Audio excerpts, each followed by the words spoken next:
What you're saying is I'm not going to get my way when my people are being slaughtered, and I want you to stop funding them. If you would like to run for office, run for office. That is the stupidest thing I've ever heard.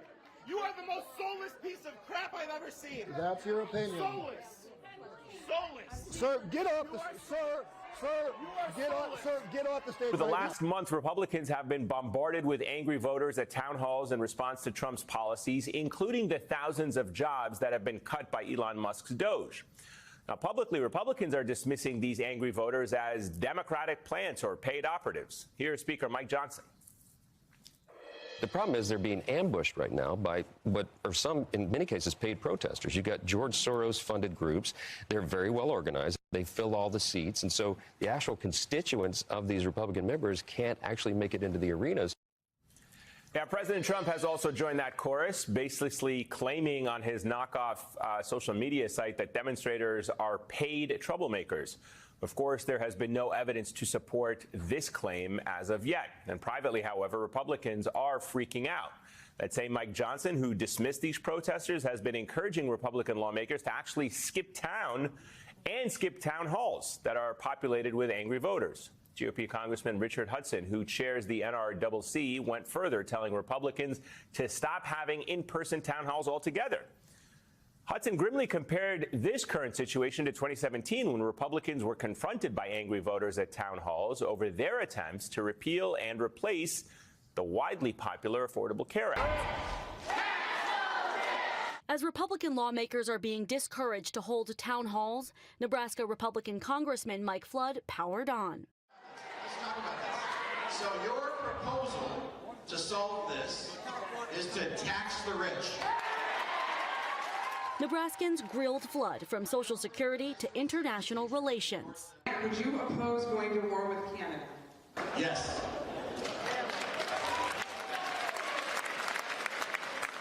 Canada is a longtime important ally of the United States of America. This tense town hall is just a snapshot of politics across America, with others in North Carolina highlighting discontent with Republican political leaders for not pushing back against President Trump's cuts in federal funding programs such as the VA or support for Russia's Vladimir Putin. He's not the only one. Wyoming's only House member, Harriet Hagman, faced tough questions from her constituents about the scope and pace of Trump's overhauls. Meanwhile, Democratic lawmakers like Maryland Congressman Glenn Ivey are taking heat from their constituents. We are not interested in hearing that you are in the minority. We know that. We want you to show some of the backbone and strategic brilliance that Mitch McConnell would have. He just asked me about this. He just asked me about that. I'm going to answer his question. I'm going to answer his question. I'm going to answer his question.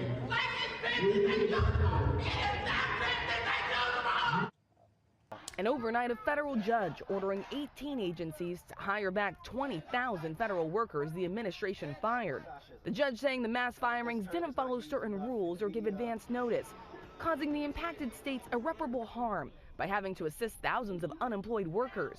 And when it comes to the administration's argument that federal employees were fired for poor performance, the judge writes, this isn't true. There were no individualized assessments of employees. They were all just fired collectively. Of Elon Musk, the Trump administration, and more. I'm downtown Boise neighborhood reporter Riley Shoemaker, where behind me you can see demonstrators carrying signs, chanting slogans, and calling for action on a whole range of issues.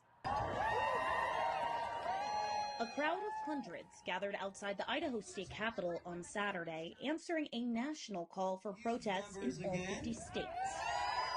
Organized by Idaho 5051 chapter, demonstrators voiced their concerns over what they say is a government that no longer serves the interest of the people. It started with a national call, 50 protests, 50 states, one movement. Education is the biggest thing, educating people on how our government works and what corruptions exist. Protesters carried signs criticizing corporate influence in politics and policies they believe undermine democracy. Some voiced concerns over the influence of figures like Elon Musk, as well as the administration's handling of international relations and domestic policies. With Trump taking office and Elon close by his side. We've seen the kind of attacks they've had on human rights, on our medical system, our federal workers. So we've garnered people to help support, to fight against these things, to push our administration to listen to their people, to uphold that Constitution. The Idaho 5051 chapter describes itself as a grassroots movement, welcoming people from all political backgrounds who share the goal of government accountability. But for some, the rally was personal. I joined the movement to defend LGBTQ rights. I am a trans woman, and I wanted to defend those people, give them a voice. Community College in Oregon City, where tensions were high, some shouting their concerns. Well, I think we would all like to have some more concrete, effective actions that we could take as individuals. Oregon Democratic Senator Ron Wyden and Representative Janelle Bynum answering to a frustrated crowd. What can we actually do to stop this chaos? There's so much chaos, it's hard to start with just one item. From the economy to education and the firing of federal workers, most concerns revolving around President Trump's administration. I'm wondering what you have done to be able to talk to the other side, to certainly Republican friends that you've known for years. Congressman Chuck Edwards confronted by constituents about the sweeping cuts across the government by President Trump and Elon Musk. How do you justify cuts to staff of the VA helping veterans, especially those with long-term care needs?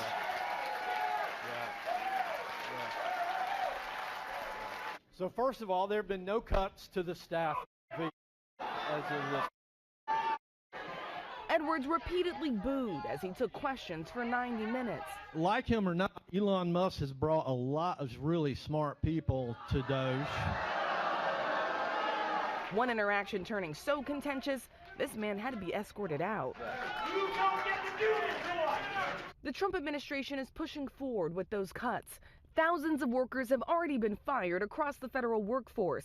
In the middle of tax season, sources say the IRS is now expected to cut 18,000 jobs by May 15th. And in Wyoming, Republican Harriet Hagman was showered with boos after seeming to downplay the sweeping cuts to federal jobs at the hands of Elon Musk and DOGE.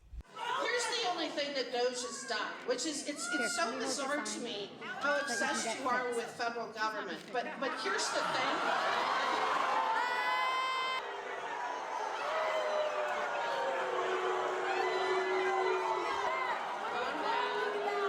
Calm down.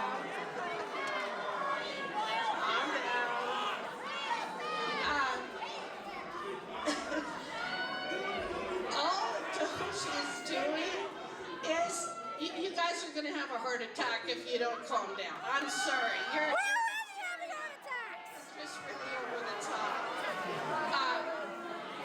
What DOGE is doing is it's the closest thing to, it is the closest thing to zero-based budgeting that we've seen.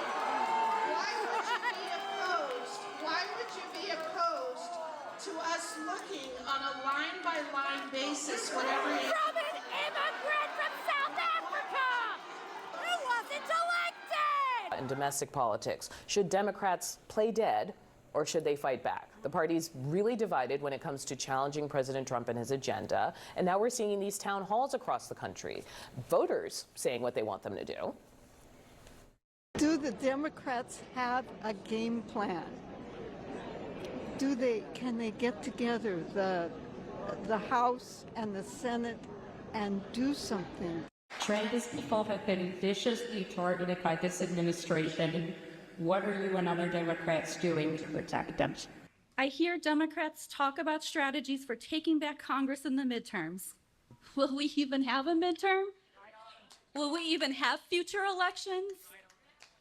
So what is the plan to stop this? And a man has declared himself our king. So I would like to know, rather, the people would like to know what you, congressmen, and your fellow congressmen are going to do to rein in the megalomaniac in the White House.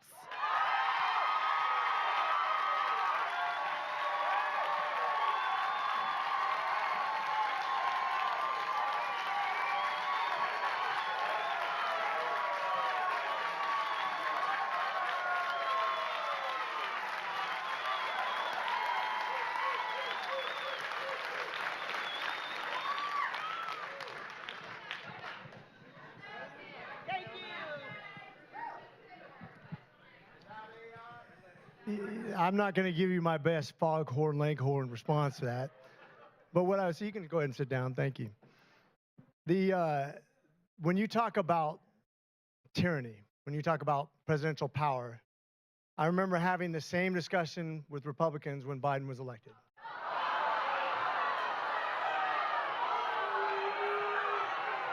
The funny thing is,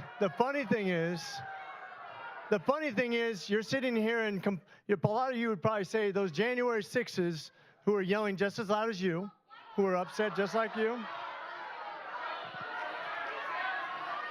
Rallying against President Trump. The rally was organized by 5051 PDX, which represents Portland in a nationwide grassroots movement denouncing the actions of the Trump administration. Oh, this is great. I mean, this is a great start, a turnout. We need to defend this country. All these people here understand the importance of what we're trying to do here. On President's Day, the same group held their first protest at City Hall, along with groups across the nation in at least every state.